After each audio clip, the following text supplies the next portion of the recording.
예, 이 6장도 그렇고 7장도 그렇고 아주 역설적인 그런 내용으로 가득 차 있습니다.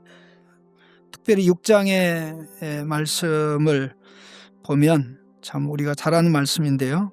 특별히 9절 10절 같이 읽겠습니다. 9절 10절입니다. 6장 9절 10절.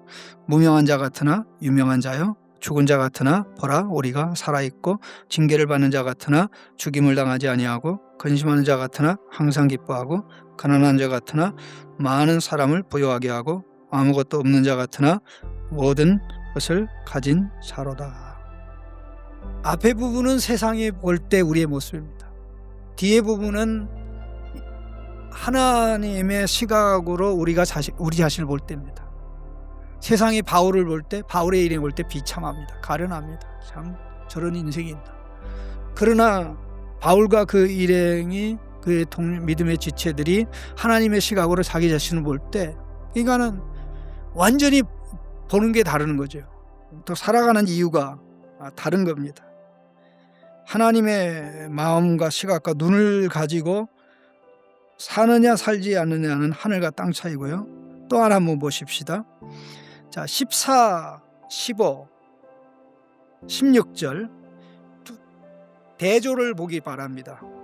믿지 않는 자와 먹이는 함께 하지 말라. 그래서 그러니까 이 믿는 자와 믿지 않는 자, 의와 불법, 빛과 어둠, 그리스도와 벨리알. 그다음 맨 끝에 가서 믿는 자와 믿지 않는 자, 하나님의 성전과 우상. 그러면 여기 의에 해당되는 게 신자입니다. 빛에 해당되는 게 신자입니다. 그리스도와 연결된 게 신자입니다. 하나님의 성전인 것이 신자죠. 얼마나 영광스럽습니까? 얼마나 존귀합니까?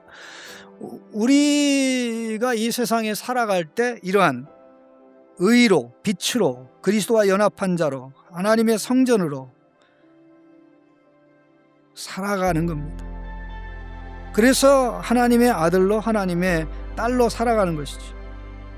그러니까 이 세상의 살도 세상에 오염되는 것이 아니라 오염된 것을 이제 깨끗하게 하는, 그걸 위해서는 우리 신앙의 정체성을 훼손하는, 하나님 자녀라는 신분을 본질적으로 더럽히는 관계를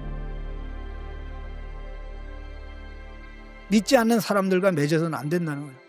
신앙에 위협이 오는데도, 신앙에 타협이 요구돼서 결국 세상에 속한 자가 되고 불신자가 살아가는 방식으로 살아가게 되고, 이런 식으로 간다면 이거는 하나님의 그리스도 예수 안에서 우리에게 주신 말로 다 할 수 없는 영광의 자리에서 떠나게 되는 거죠.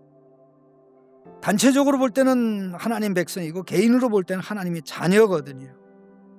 그래서 16절에는 그들의 하나님이 되고 그들은 하나님 백성이 되리라. 18절에 개별적으로 보면 아버지가 되고 우리는 아버지의 자녀가 되는, 이게 세상에서 어떤 관계 속에서 어떤 정체성을 가지고 살아가느냐 하는 이것을 말씀하는 것이고요. 이제 교회 내부 문제로 돌아와서 이제 바울이 하는 말씀인데, 이제 이 대조적인 것을 얘기합니다. 10절 같이 읽겠습니다. 10절입니다. 하나님의 뜻대로 하는 근심은 후회할 것이 없는 구원에 이르게 하는 회개를 이루는 것이요, 세상 근심은 사망을 이루는 것이니라. 자, 하나님의 뜻대로 하는 근심이 있고 사망을 이루게 하는 근심이 있습니다. 하나님의 뜻대로 하는 근심이 있고 사망을 이루는 근심이 있습니다. 사망을 이루는 근심을 하면 안 됩니다. 세상 근심을 죽여야 내가 삽니다. 아멘. 세상 근심을 죽여야 내가 삽니다. 세상 근심이 나를 사로잡으면 내가 하나님 백성의 정체성을 가지고 살지 못합니다. 그러나 우리를 살리는 근심이 있습니다. 구원의 은혜를 더 체험하게 하는 근심, 그게 하나님의 뜻대로 하는 근심이죠. 하나님의 뜻대로 하는 근심, 결국 하나님의 뜻에 반응해서 회개하는 것이죠.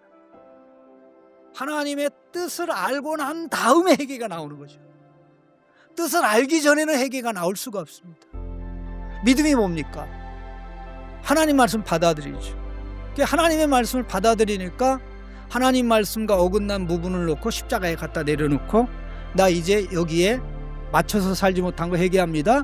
이제부터 여기에 맞춰서 살아갈 수 있도록 부활의 능력, 부활 생명의 힘과 지혜를 주십시오. 항상 이 회개에는 두 개가 있는데 돌이킴, away, 이거는 from, 몸으로부터 돌이키는 것입니다. 이거는 회개의 시작이고요. 돌이켜서 어디 길을 가다가 길이 잘못됐어요. 그래서 반대 방향으로 가고 있어요. 어떻게 해야 됩니까? 방향을 틀어야 되죠. 그럼 방향을 딱 틀고 거기서 멈추면 됩니까? 안 됩니까? 멈추려면 뭐하러 방향 틀어요? 계속 가지. 그런데 방향을 틀고 멈추는 거를 회개라고 생각하는 사람들이요, 생각보다 많습니다. 잘못했습니다. 용서해 주세요. 그걸 회개라고 생각하는 성도들이 많은데 이 사탄의 속임수예요. 잘못했습니다 하고 잊어버려요. 왜 실패는 성공의 어머니라고 얘기합니까? 왜 실패하면 실패할수록 실패의 숫자가 줄어들고 성공의 가능성이 많아진다고 얘기합니까? 그 예수 안 믿는 사람들이에요. 두 번 다시 그걸 안 하기 때문에 그렇죠. 그렇듯이 하나님, 내가 어리석어서 이와 같이 살았습니다. 이제 여기서 돌이킵니다. 나는 이제 두 번 다시 이 어리석은 행위를 하지 않도록 도와주세요. 그럼 돌이켜서 방향 틀어서 계속 가는 거예요. 계속 가는 거예요. 자, 이것을 11절에서 말씀하고 있는 것입니다. 같이 읽겠습니다. 보라, 하나님의 뜻대로 하게 된 이 근심이 너희로 얼마나 간절하게 하며 얼마나 변증하게 하며 얼마나 분하게 하며 얼마나 두렵게 하며 얼마나 사모하게 하며 얼마나 열심 있게 하며 얼마나 벌하게 하였는가. 너희가 그 일에 대하여 일체 너희 자신의 깨끗함을 나타내었느니라.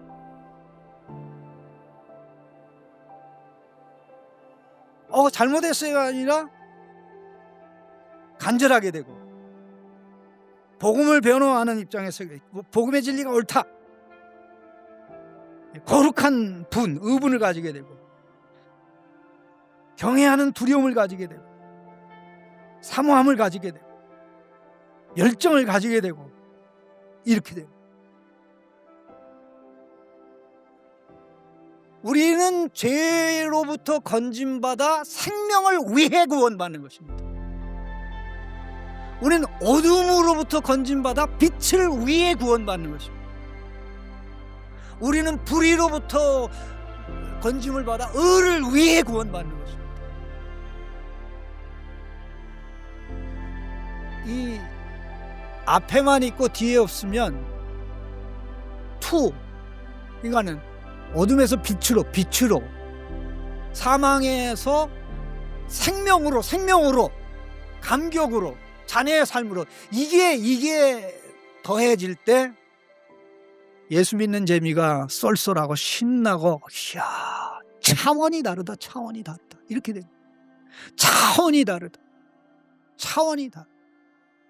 그래서 from to 그러니까 죄로부터 자유, 하나님을 섬기는 탁월한 자유, 그런 뒷부분에 속하는 거죠. 그런 부분을 위해서 우리가 끊임없이 복음의 은혜 속으로, 태어나는 것은 일순간에 되지만 10개월 동안 엄마 뱃속에 있다가 이제 해산할 날이 되면 진통이 아무리 길어도, 저는 진통이 일주일 동안 가는 사람을 본 적이 없어요. 좀 24시간 내기도 하는 경우도 있지만 그냥 때가 되면 순간에 탁 놔버려요. 그 다음은 어떻게 됩니까? 성장의 과정은 시간이 많이 걸립니다. 정말 많이 걸립니다. 신앙의 성장도 그와 다르지 않습니다. 끊임없이 하나님의 말씀의 양식을 받아서 먹고 마시면서 이제 그 은혜의 빛을 받아서 더러운 것은 토해내고 거룩한 것은 삼키고, 그러는 과정에 하나님의 아들 딸의 모습으로 빚어져서 영광 가운데 나가게 되는 겁니다. 그런 성도가 세상에 나가서 구별되게, 교회가 용광로 같이 씻김이 되는, 씻어내는 역할을 하고, 그러면 그 씻김 받은 만큼 세상에서 씻겨진 모습으로 살아갈 때 빛이 되고 생명이 되고 능력이 되는 자로, 이게 둘이 다 하나로 연결되어 있는 것입니다. 이런 교회를 만들어야 될 책임이, 또 이런 성도로 살아가야 될 이유와 목적이 있는 성도가 바로 저와 여러분, 우리 창신교회인 줄로 믿습니다.